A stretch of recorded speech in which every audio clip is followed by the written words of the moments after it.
copper and brass having initial length L1 and L2 respectively. Means length of copper कितनी दी हुई है, that is L1, और length of brass wire कितना दिया हुआ है, L2. आगे दिया हुआ connected together to form a single rod of length L1 plus L2. Okay, ये मैंने कॉपर और ब्रास की दोनों की रॉड कंबाइन कर दी. सपोज इस साइड है कॉपर और इस साइड है ब्रास की रॉड. इन दोनों को जब कंबाइंड किया तो इसकी टोटल लेंथ हो गई L1 plus L2. The coefficient of linear expansion of copper का दिया हुआ है. Coefficient of linear expansion copper के लिए कितना दे रखा है, alpha C is equals to दे रखा है कोएफिशिएंट ऑफ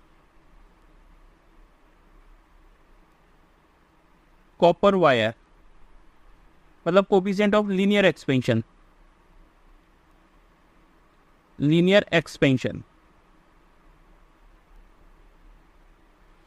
और अगर ब्रास की बात करें तो ब्रास के लिए कितना दे रखा है, अल्फा बी, राइट.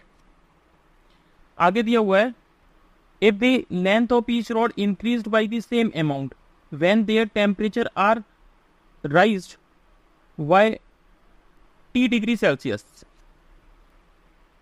अगर इसका T डिग्री सेल्सियस मैंने इस रॉड का टेम्परेचर इंक्रीज किया तो इस रॉड की जो लेंथ है वो ब्रास की और लेंथ ऑफ कॉपर इन दोनों की सेम अमाउंट में आएगी. मतलब ये डेल्टा एल होगा तो ये भी डेल्टा एल होगा, राइट.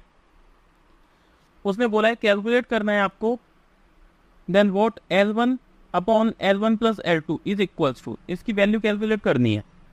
थर्मल एक्सपेंशन के लेक्चर में अपन ने कवर किया था कि जो चेंज इन लेंथ होती है, change in length due to thermal expansion, वो आती है delta L is equals to L alpha into delta T. यहाँ पर चेंज इन लेंथ सेम दे रखी है, देखिए डेल्टा एल, राइट. अगर मैं बात करता हूँ फॉर कॉपर वायर, तो यहाँ पे मैं लिख सकता हूँ delta L is equals to L1 into alpha copper into delta T. और अगर मैं बात करता हूँ फॉर ब्रास वायर,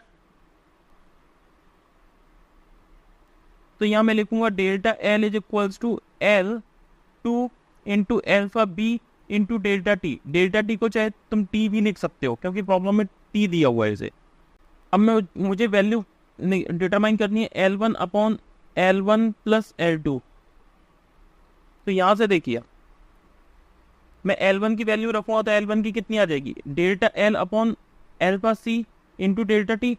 मैं यहाँ L1 की वैल्यू रख रहा हूँ delta L upon alpha C into delta T upon, यहाँ देखिए L1 की वैल्यू फिर से मैं रखूंगा delta L upon alpha C into delta T plus delta L, brass की वैल्यू कितनी आएगी, delta L upon alpha B into delta T, alpha B into delta T.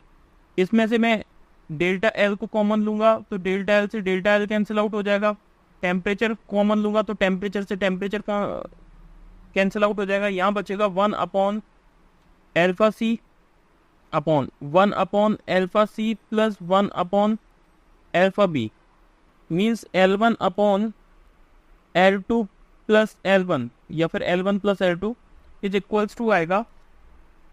इसे सॉल्व करेंगे तो ये आ जाएगा 1 अपॉन एल्फा सी, यहाँ देखिए ऊपर पहुंच जाएगा alpha C into alpha B, कोष्टक में आ जाएगा एल्फा बी प्लस एल्फा सी, राइट. इसका मल्टीप्लाई इधर हो जाएगा, इसका इधर हो जाएगा, इन दोनों का प्रोडक्ट आ जाएगा, ये ऊपर पहुंच जाएगा, एल्फा सी नीचे आ जाएगा. एल्फा सी से एल्फा सी कैंसिल आउट हो गया, यहाँ बचेगा alpha B upon alpha B plus alpha C. ये है इसका आंसर. अब अपन ऑप्शन मैच कराते हैं। ऑप्शन देखिए, इसमें option D means alpha B upon alpha B plus alpha C, ये है इसका करेक्ट आंसर। तो option D is the correct answer. Thank you. एक चीज यहाँ पे नोटिस करने वाली ये थी, देखिए जब यहाँ पर कॉपर वायर दिया हुआ है तब यहाँ पर ब्रास का कोफिशिएंट आया हुआ है। अगर यहाँ पर ब्रास का वायर दिया होता, मतलब L2 डिटरमाइन करने के लिए बोलता प्रॉब्लम में दिया जाता L2 upon L1 plus L2 आपको कैलकुलेट करना है, तो यहाँ पे आता कॉपर का coefficient into alpha C plus alpha B, मतलब alpha C upon alpha C plus alpha B. Clear है? तो इस चीज़ पे थोड़ा सा फोकस करना कि प्रॉब्लम में पूछा क्या है।